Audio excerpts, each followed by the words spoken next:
sidang soal rakyat. Wakil rakyat bukan paduan suara, hanya tahu nyanyian lagu setuju. Wakil rakyat seharusnya merakyat, jangan tidur waktu sidang soal rakyat. Wakil rakyat bukan paduan suara, hanya tahu nyanyian lagu setuju. Wakil rakyat seharusnya merakyat, jangan tidur waktu sidang soal rakyat.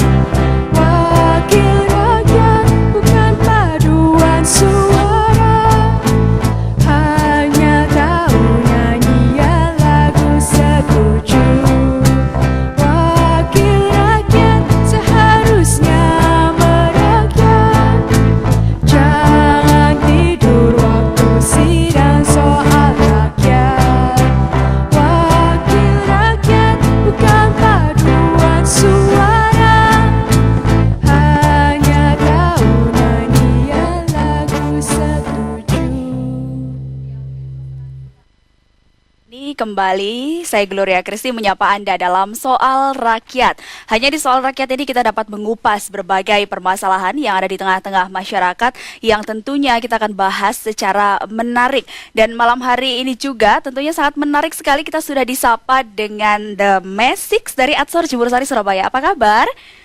Baik ya, kalau misalnya kita melihat yang masih yang sudah berumur begitu ya, pemuda-pemudi, kali ini kita melihat yang masih muda-muda, masih seger-seger, sehat ya. Bagaimana malam hari ini persiapan-persiapannya juga untuk menghibur kita di Soal Rakyat kali ini? Ya cukup senang sih bisa diundang ke sini. Ya, tentunya kita juga nanti senang juga karena kita juga dihibur sampai nanti 60 menit ke depan dengan satu tema yang juga menarik karena di samping saya sudah ramai sekali audiens yang sudah hadir di studio SBO TV. Saya minta suaranya. Baik.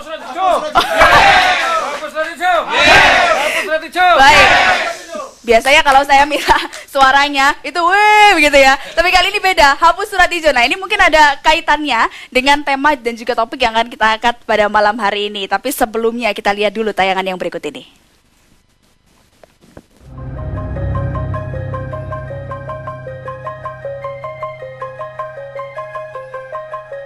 Penyerahan aset tanah partikeler Gemeente atau tanah bekas prajurit Belanda yang telah menjadi hak milik pemerintah kota Surabaya makin tidak jelas.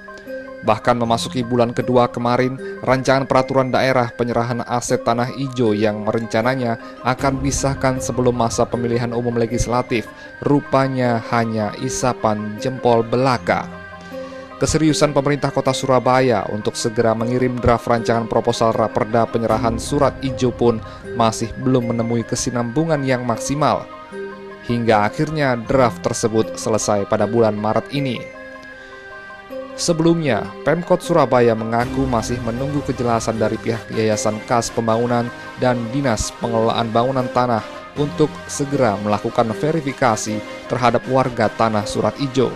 Sementara pihak YKP membantah tuduhan pemerintah kota yang menuding tanah yang mereka kelola merupakan tanah surat ijo.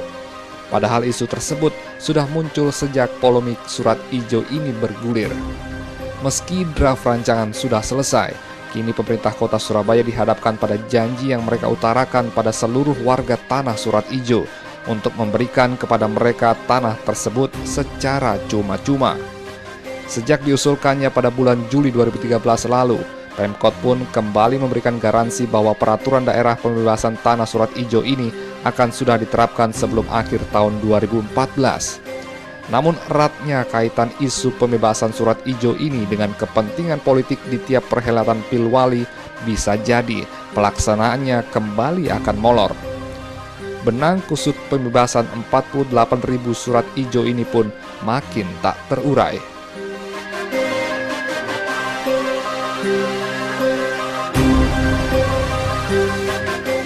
Untuk berdiskusi tentang solusi isu syarat muatan politis ini, perlu Anda saksikan dalam dialog soal rakyat kali ini dengan topik mengurai masa depan tanah Surat Ijo.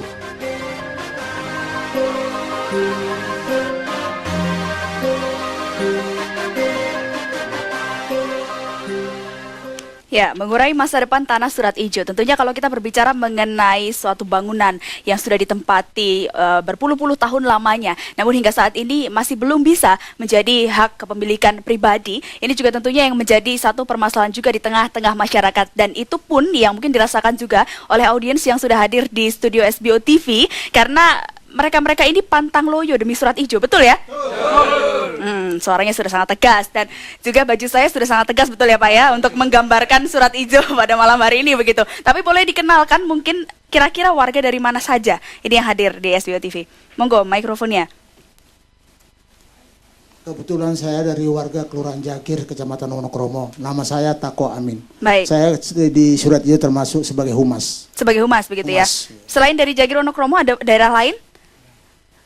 Saya dari Kelurahan Ngagerjo, wilayah Wonokromo, juga sebagai penduduk bersurat ijo, yang mana surat ijo menjadi prihatin bagi kita semua.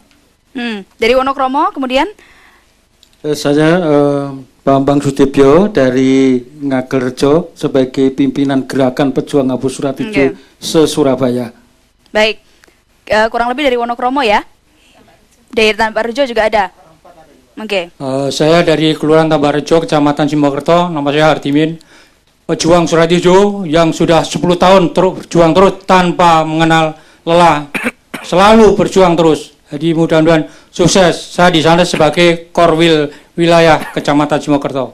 Baik, inilah pejuang-pejuang Surat Ijo. Tentunya kita juga masih akan berbincang nanti ya. Kita masih punya waktu 60 menit. Dan tentunya selain saya di sini yang menggunakan baju hijau, juga ada narasumber saya yang luar biasa, yang selalu ceria, yang selalu bersemangat, dan menggunakan baju ada hijaunya juga. Yang pasti ada kuningnya. Baik, Mas Adi, sama kabar? Baik, Mbak ya. Gloria, alhamdulillah. Saya baik, aktivitas lancar. Yes. Tapi kalau kita bicara pembebasan Surat Ijo nggak lancar. Agak tersendat. Tapi kalau kita bicara mengenai Surat Ijo, Ya. kita back to basic. Ya. Surat Ijo itu sebenarnya seperti apa sih, Mas Adis? Iya. Surat ijo, jadi kalau kita berbicara surat ijo ini, dulu itu ada surat izin bermukim zaman dahulu kala itu. Jadi mulai dari zamannya Belanda itu Eigendom, kemudian ada juga yang dibeli dari perorangan partikulir pada tahun sekitar zaman masih zaman Belanda itu.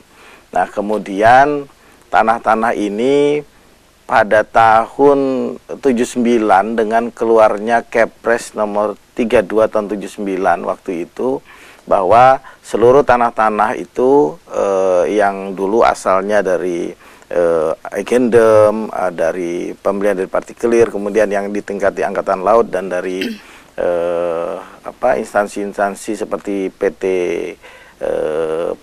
Pelindo, itu harus dijadikan satu jadi milik negara dengan Kepres 32 tahun 79 tersebut. Nah, awalnya dari situlah nanti keluar yang namanya pemerintah kota membuat tanah ini jadi satu HPL. HPL kita tahu di Surabaya itu ada sekitar sampai saat ini 1.242 hektar tanah HPL, tanah Surat Ijo, atau juga dikenal dengan IPT sekarang itu. Izin pemilik pemakaian tanah. Ya, yaitu IPT 1.242 hektar dari 33.000 hektar. Kemudian dari 1.242 hektar itu ada sekitar 195 hektar yang sudah diurus. Kemudian dalam proses masih ada sekitar 988 hektar yang masih belum diproses, masih sekitar 58 hektar. Jadi ini masih banyak masalah. Nah, tentunya juga terhadap tanah-tanah surat hijau yang dari zaman dahulu yang sudah ditempati oleh mereka-mereka yang kurang lebih puluhan tahun, ada yang 50 tahun, ada yang 60 tahun. Nah, inilah surat hijau itu. Akhirnya Kemudian tercetus nama surat hijau ini sendiri sejak kapan? surat hijau itu sejak tahun sekitar 78-79.